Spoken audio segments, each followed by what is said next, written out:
नमस्कार बंधु मैंने एक्सपोर्ट टेलर यूट्यूब चैनल रे आपन को स्वागत। आज आम जाना ओडिशा रे किछि लंका विषय रे। लंका भितर गोटे लंका होची आमर दक्षिणी लंका, जो लंका आमर देखा सुंदर होता है आउ बड़ भी होता है आउ जोटा मसला गुंड रे भी व्यवहार करा जाए। सेटा आमर गुंड भी हो पारे से लंका से आमे दक्षिणी लंका को प्रायतः आमे सुखिला लंका भाव व्यवहार करिथाउ। तापरे आसुची आमर धानुआ लंका।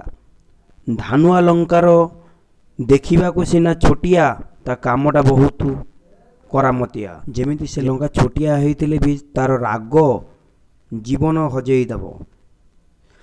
से रंग देखा पूरा लाल भी हो पार ग्रीन भी हो पार सबकि प्रकार मिल धानुआ लंका। किंतु तार राग कथा कहबा गले आम ओडिशा रे नंबर 1 रे रहिबो से लंका।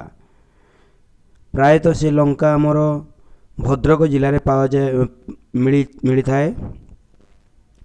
तापर आमर आछे बरज लंका, जोटा प्राय कला लंका परिका होता है। सेटा तार रंग कला होता है। सेटा पान बर्ज पान चाष होता पुरी जिले रे सेटा प्राय तो पान बर्जरे सेटा को से गछ लगाती। पान बर्ज चाष संग साथी रे से लंका आमर होता है। से लंकार टेस्ट जेमिति तार राग भी सेमिति। प्राय तो ओडिया घरे जानिथिबे पखाल भात सांगरे कंचा लंका टिके नहले हबनी। जेकोसी पखाल भात सांगरे जदि आलू चखा टिके करबा सेथिपई कंचा लंका दरकार। पखाल भात सांगरे कंचा लंका नहले जेमिति पखालार मजा नहीं, सेही परि पखाल भात सांगरे जदि कंचा लंका आमर बर्ज लंका मिलगला ताहले से पखालार मजा 2 गुण हो जाए। तापर आमर देखिबा सूर्यमुखी लंका। सूर्यमुखी लंका रागर कथा कहबा गले राग तो एते सेते नहीं, मोटामोटी ठीक ठाक अच्छी।